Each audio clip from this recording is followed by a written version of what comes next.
Hi, good day, and welcome to our very first edition of Vantage Point for 2020.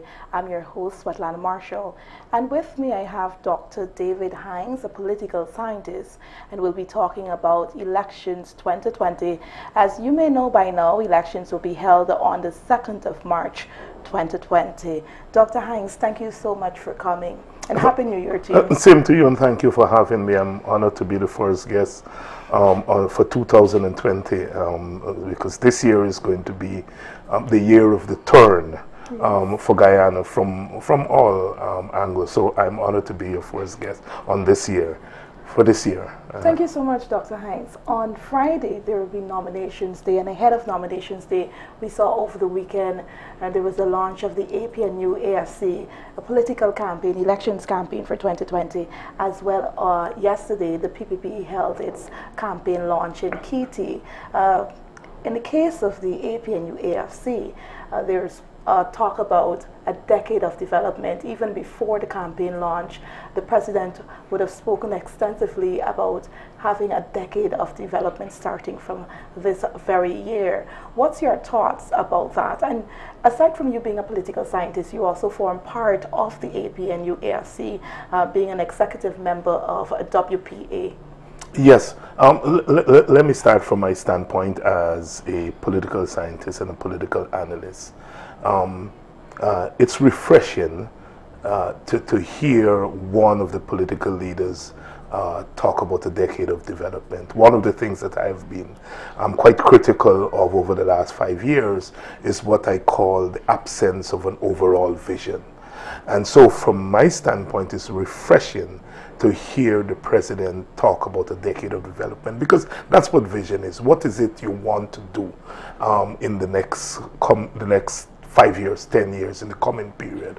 You're entering into a new era. The old era was the era of underdevelopment, and you're entering into an era of development because we now have the wherewithal, because of the expected revenues from oil and gas, to begin to talk about development in a real positive way. And so therefore, a vision for that period, that development, I think is crucial.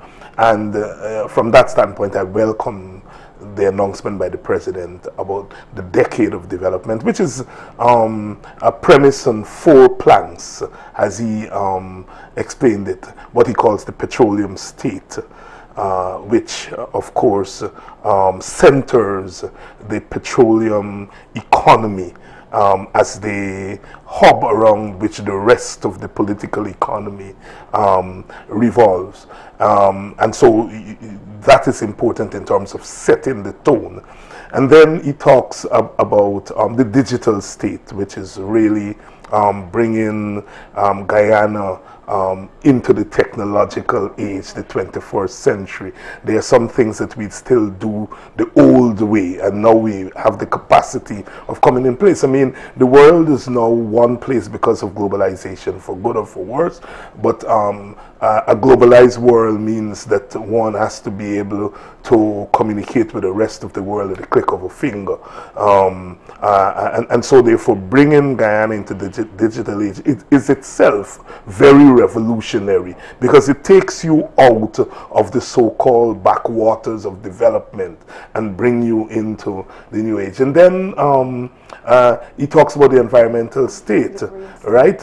And this is extremely crucial, because you cannot talk about development anywhere in the world without linking it to the environment. And I think the linkage of development to the environment is extremely important. You know, countries have had to battle with maintaining and securing a safe environment or development. And I think when we look at what the president has put out, he's trying to find the balance between development and securing the environment, which I think is really, really, really, really crucial for a country like Guyana, which is located where we are located. We are at the risk of environmental disorder. Already the Caribbean is one of the most polluted part of the world, one of the most environmentally challenged part of the world. And so therefore, that the president centers the environment and links it to the petroleum state, I think is important. One of the challenges our neighbor in Trinidad and Tobago that they have had over the last 5 or 10 years is that we often saw the environmentalists clashing with the government and so forth. So I think in making the environment part of the overall vision is a very positive thing. And then lastly, he speaks about the education nation.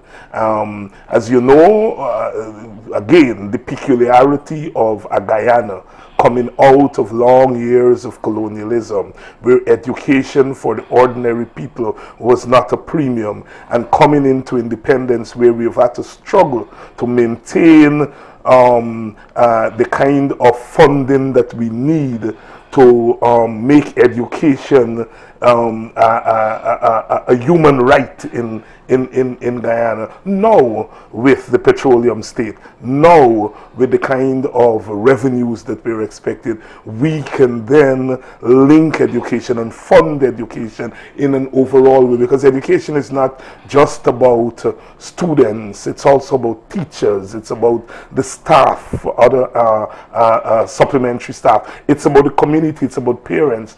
And certainly, at the end of the day, we can have oil, we can become a second world or third world country.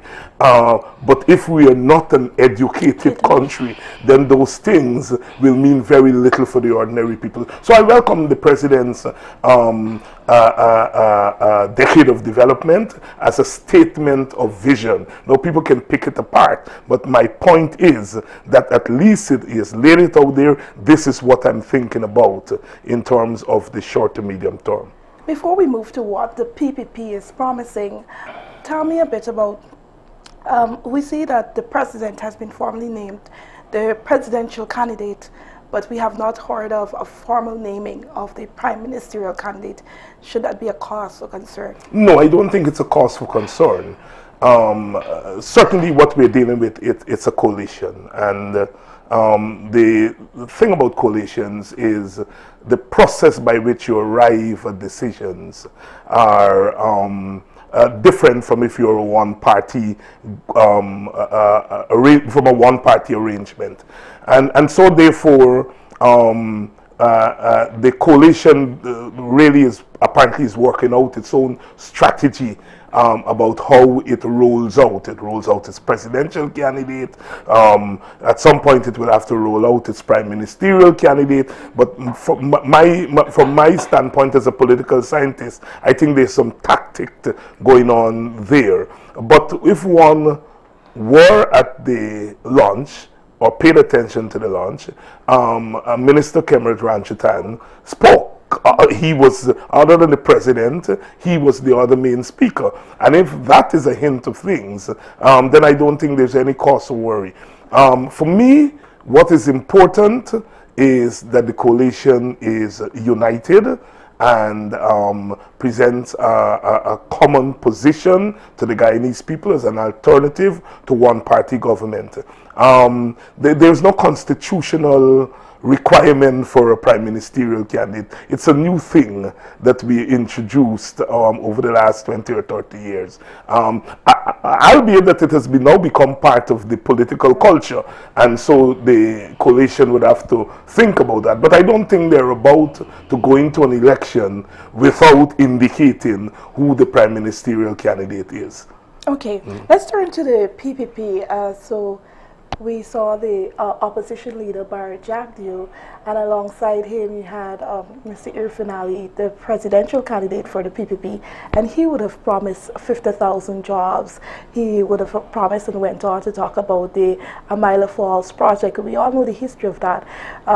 What are your thoughts about the promises being made by the PPP at this stage? Well, I think the PPP has run out of ideas. And when you run out of ideas, what you do is go back to old ideas, which, I mean, it's okay.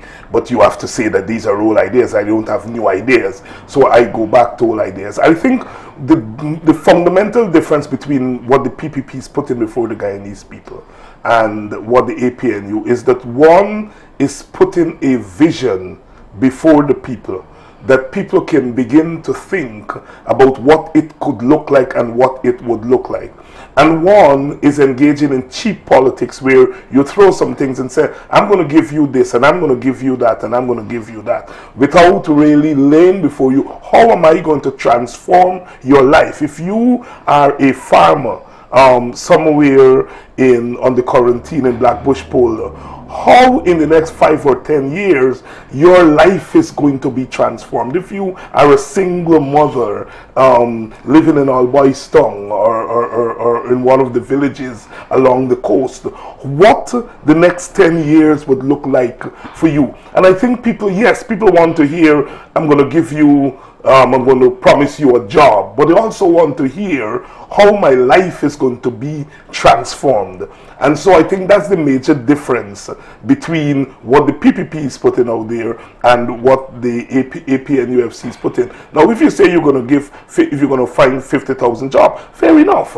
But we know from history that parties promise all those things, and then they get into government, and then the reality hits home that, look, I'm not able to do this, and so forth. So one has to be very careful about premising a campaign on these promises and not talking about how you are going to fundamentally overhaul. What are you going to do about social inequality? What are you going to do about the gap between the rich, the not so rich, and the not so rich and the poor? What are you going to do about school dropout?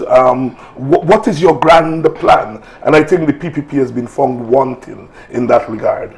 So they've missed the point. They've missed the point of hitting home to the Guyanese people. That's what you're saying? Yes. And they don't have ideas. Okay, they lack ideas. They lack ideas. You see, this is the thing. Politics is, you have to take in a stage. First of all, you have to conceive of what you want to do. That's where ideas come in, all right? And then you have to then link your ideas to reality. What is possible, what is not possible, all right? And so the second step after you put your ideas out there is, how am I going to operationalize these ideas? So you put things out there and there's no idea, there's no vision, there is no sense of where you want to take the country.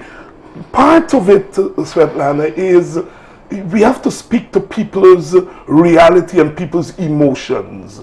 If people are poor, they're emotional about their impoverished situation, and they want to feel that the people they're putting in place feel their poverty, and that the proposals and the correction that comes from a position of feeling. And I don't think you hear that from the PPP's proposal. There's not a sense of feeling for the ordinary working people of this country. It's about, they want to hear that there will be 50 jobs, tell them that. They want to hear this, tell them that. And that's the sense I got from listening and reading what the PPP has put before. And as a political scientist, as a political activist, I feel that is inadequate, that we have to speak to the hearts of the people of this country. Okay. Now, Mr. Ali would have indicated that he wants the former President Barry Jagdeo, the now leader of the opposition, to form or have a major role if the PPP were to be elected. Why do you think he needs Jagdeo this much? Why is it that Jagdeo has to be at the forefront, it would appear, at everything when he's the presidential candidate? I think the PPP has not grown.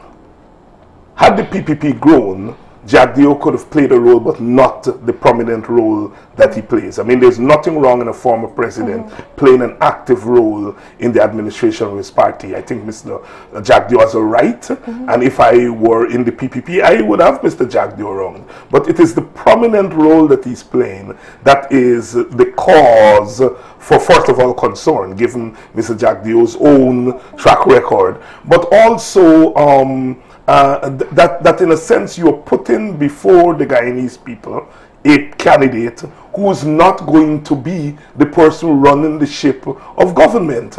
And in a sense that is political dishonesty, right? But I think the PPP has gotten themselves to this point because they've depended on Jack Dio too much. They've allowed Mr. Jack Dio to hijack the party and to paint it in its own image. So here they are today. And I'm telling you, a lot of them in the executive of the PPP do not like the fact that Mr. Jack Dio is still the face of the party, and when you have a presidential candidate, but they can't do anything about it because they've allowed that to develop over a period of time. Clearly, Mr. Jack Dio has some resonance with the base of the party, but one has to think beyond the party. You see, a party puts itself forward not just for its base. At the end of the day, you have to govern the country. So the person you're putting up has to be both the face of the party, but the face and the conscience of the nation.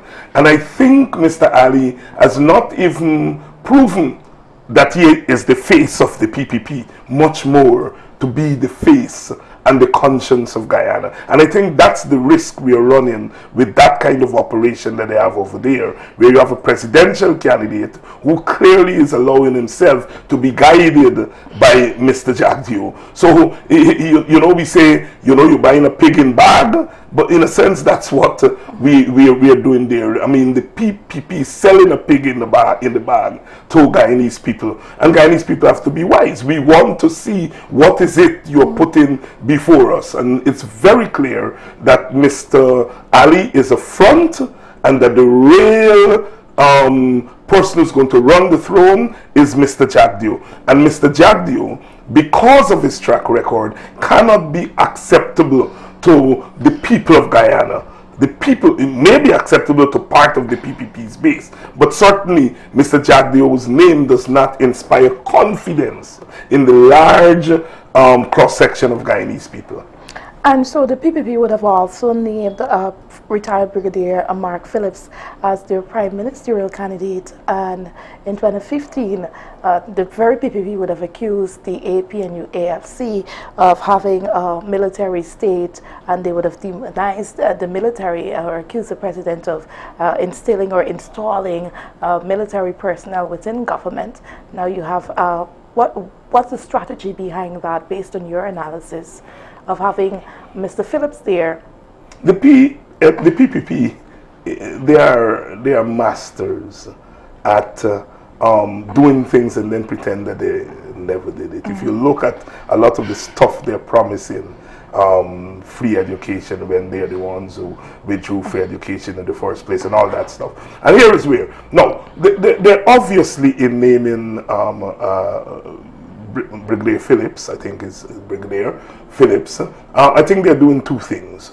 First of all, they're doing what the PPP has done since in the 1950s, in that they believe in what is called ethnic window dressing, whereas you have an African who is prominent in the party. It goes back to the 1950s with Brindley Ben coming right through to the present. It's part of the PPP's view of the world, which is that, you know, look, I mean, you have a loyal PPP African who you put forward as the face of African people, and you know, we in the African community are not too amused by that, but that's the PPP standard attitude.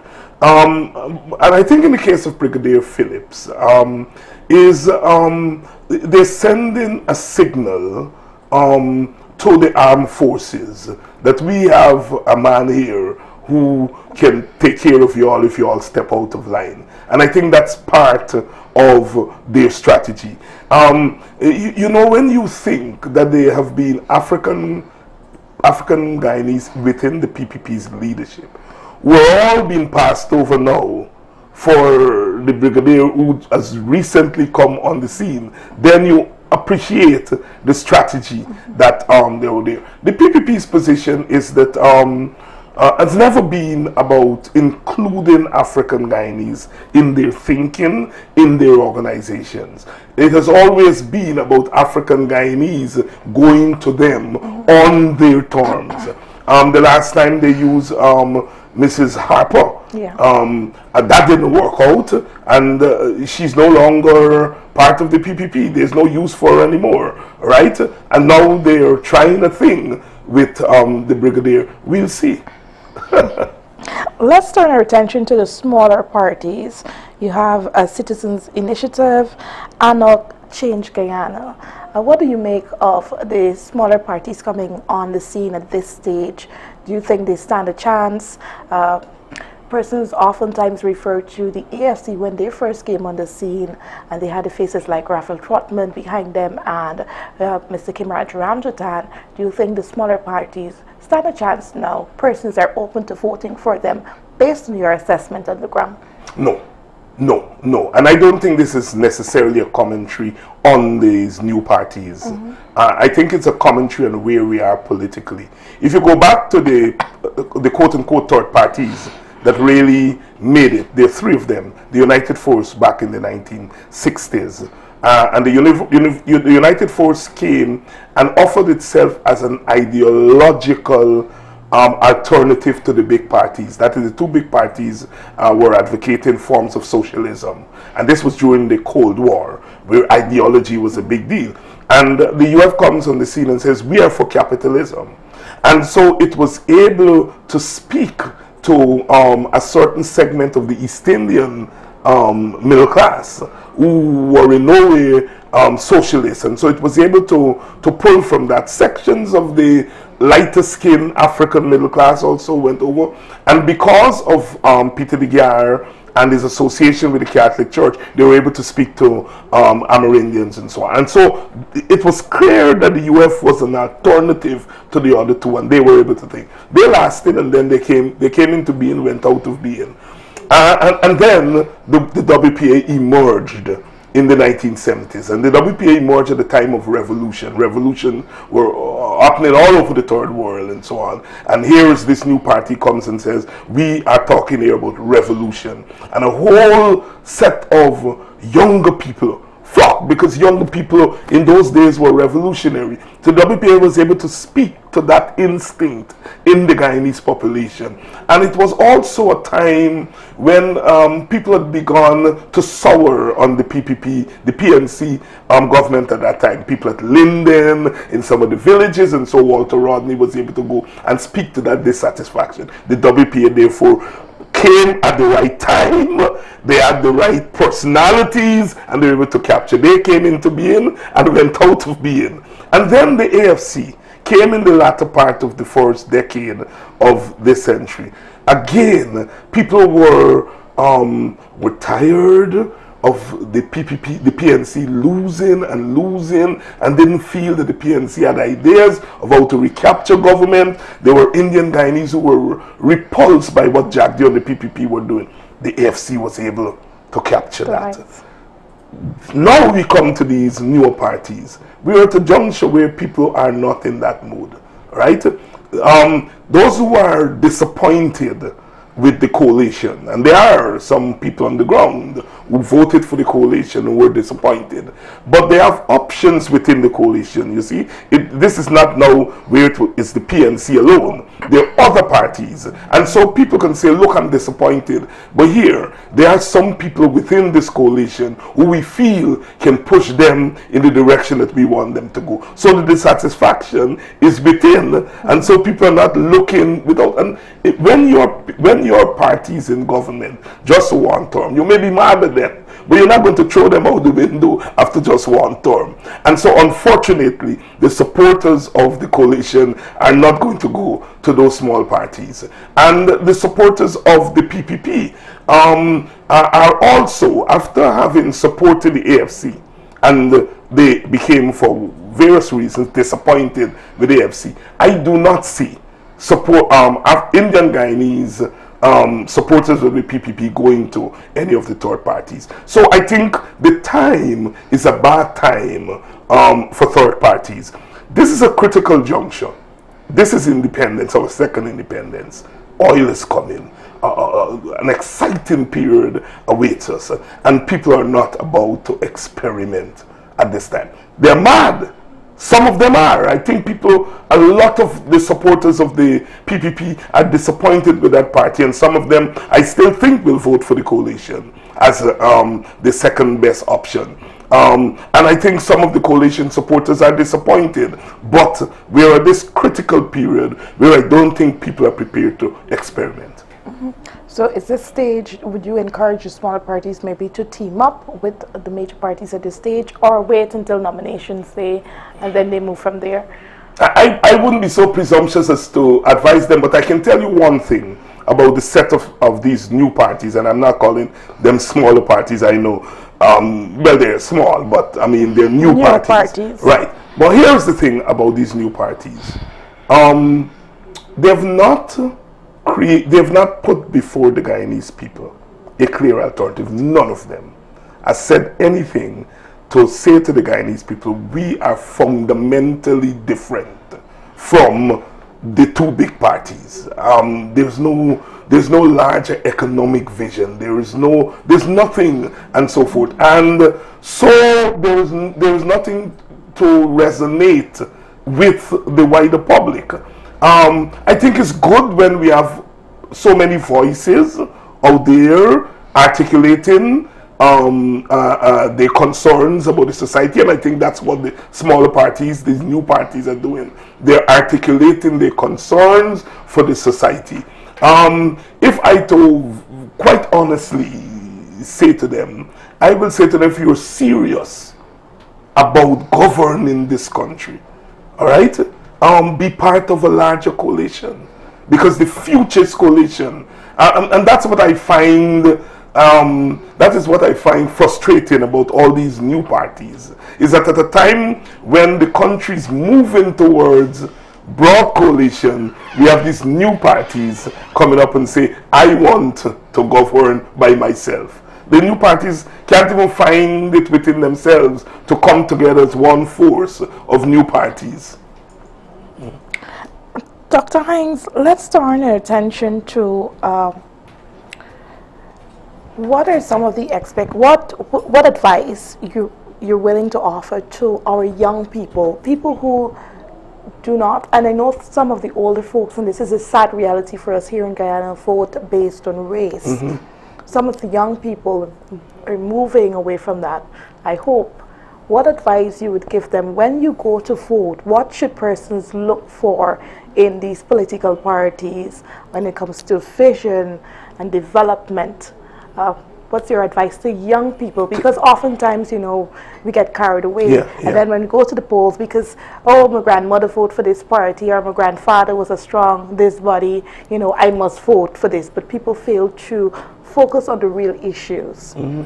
I think I will say to young people to combine idealism and practicality. Idealism and pragmatism.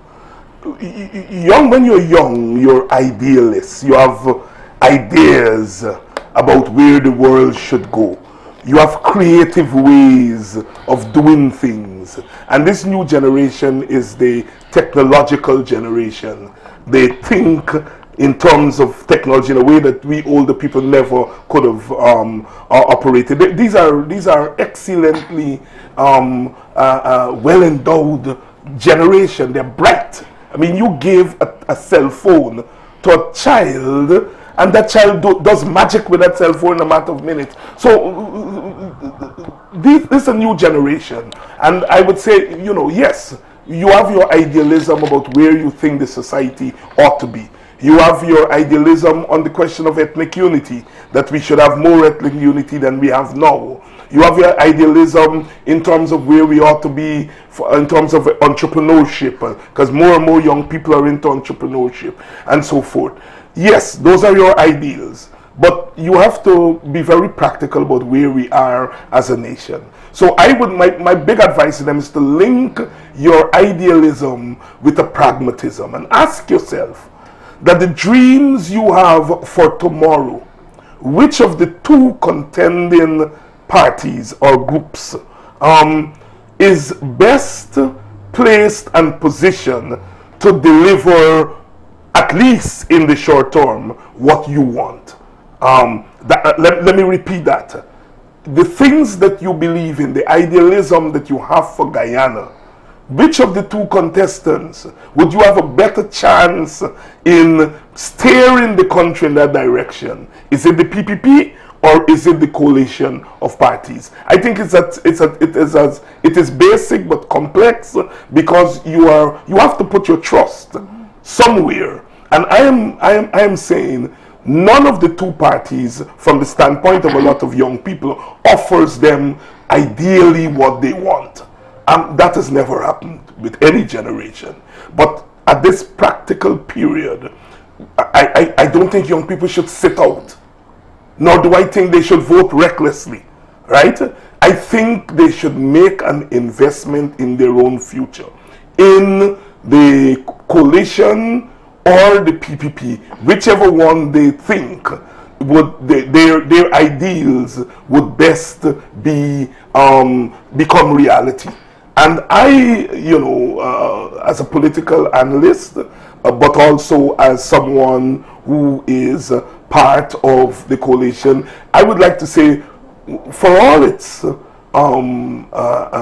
shortcomings, and the coalition does have some shortcomings, all coalitions do, all political parties do, for all the disappointments that some young people may have with it, that it offers something for the future that the PPP doesn't offer. And what it offers is that broadness. It's not a single party, all right? It's a group of parties, and so therefore within that framework, what you have is more open to ideas. They're more open to new ideas. The PPP has made it very clear. If you want to deal with us, come and join us. The coalition is saying, if you are interested in moving forward, become part of this larger coalition, this larger tent. And I'm happy that you said invest in your future, Yeah. and young people should not sit out. Yes. Because I would have spoken to persons who would have said to me, I'm not going to vote this year because something didn't happen for me, or regardless of who is in power, nothing will happen. I still have to go to my 9-to-5 job and work like any other citizen. Yeah. How important, because low voters turnout would have been an issue in the past, how important it is at a point in time when we are an oil producing nation for Guyanese to go out and vote to decide on a leader for this country. How important, especially, at this stage. Extremely important. We're not America, where you have a large private sector that operates on its own and so on. We are a country in which the political economy is driven by the government and the state. And so therefore, when you vote, you're really determining who governs this country. And who governs determines how resources are distributed. It determines the laws of this country and so forth. So the government in a country like Guyana is still the most important institution. So when you don't vote, you are turning government and the future of the country over to those who vote.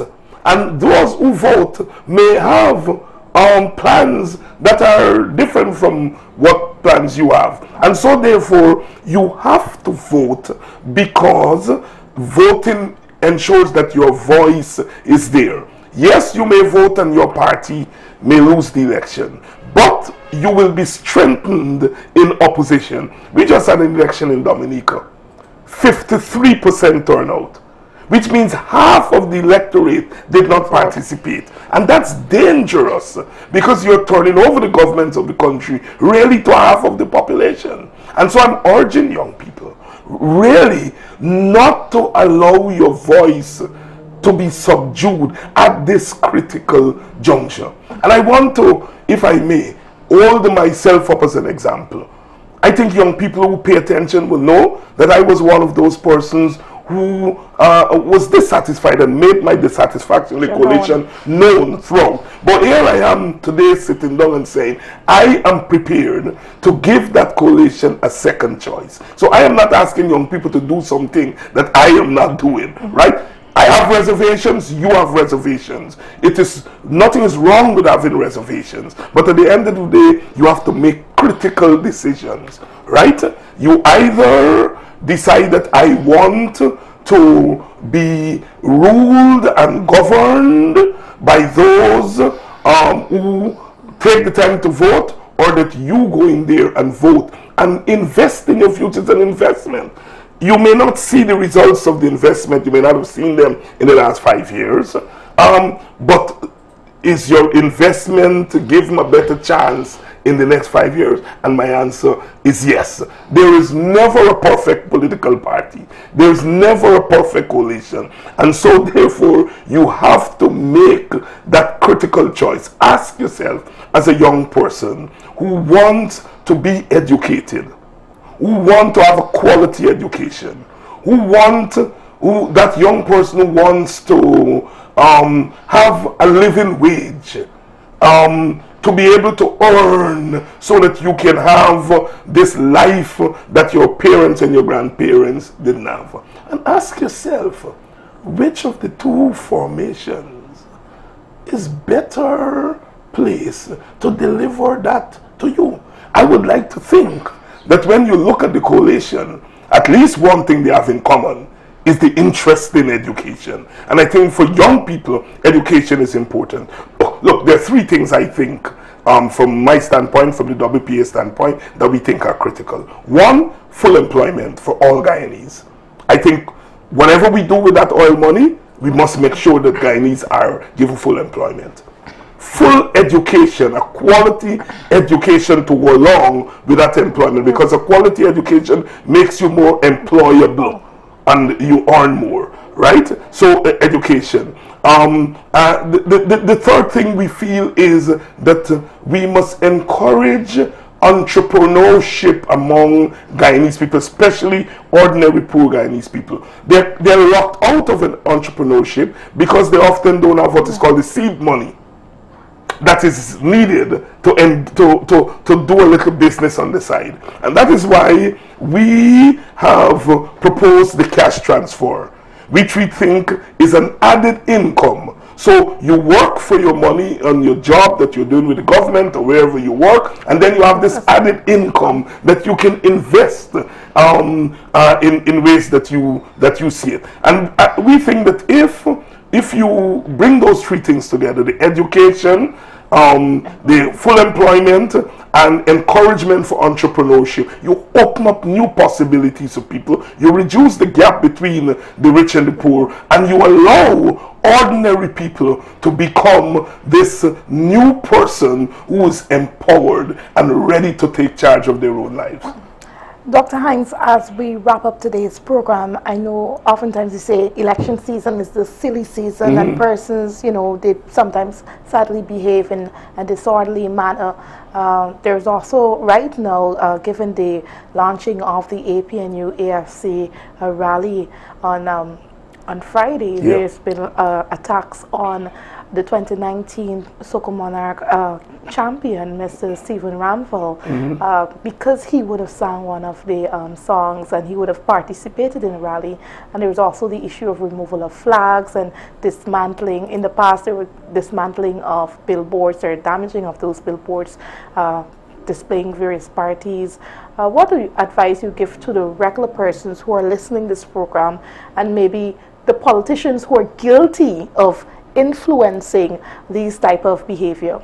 I want to say to them that elections are important, But elections are not the end of the process. It's a means to an end. And if you tarnish the elections with those kinds of ruthless behavior, you're really tarnishing the outcome of the elections, and you're tarnishing the potential future of this country. I think all of us have to be partisan, and because we belong to parties, and I don't want to tell people not to be partisan, all of us have to be passionate about our parties and so on, but we have to be more passionate about Guyana.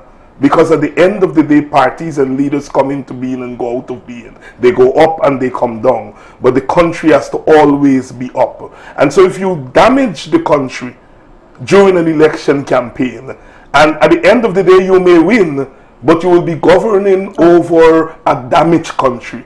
And when you govern over a damaged country, you can't do much development in that environment. So I'm appealing to Guyanese to be competitive, to be emotional about your party, but also think that there is a country that we have to hold together when those elections are over. And so therefore, some of the incidents that we're seeing, we've got to temper it, and leaders have to play a very important role. I think leaders have to leaders have to be able to say to exuberant followers, don't do that. Do not do that. I was happy to see that the General Secretary of the APNU, Mr. Joseph Harmon, made a very clear statement. If it means anything, my small voice, I want to say that, and you know, as a community leader, as someone who speaks out for African Guyanese, I can say to African Guyanese, be dignified in this election period. Because often dignity takes you over adversity. And so being dignified means support your party, cheer your on, do what it takes within the law to win. But be dignified in competition so you can be dignified in victory. Okay, Dr. Hinds, I must say thank you so much for joining us today on Vantage Point. And with that, we've come to the end of this edition. Do join us tomorrow at 12 hours for another edition of Vantage Point. I've been your host, Svetlana Marshall. Do have a pleasant rest of the day.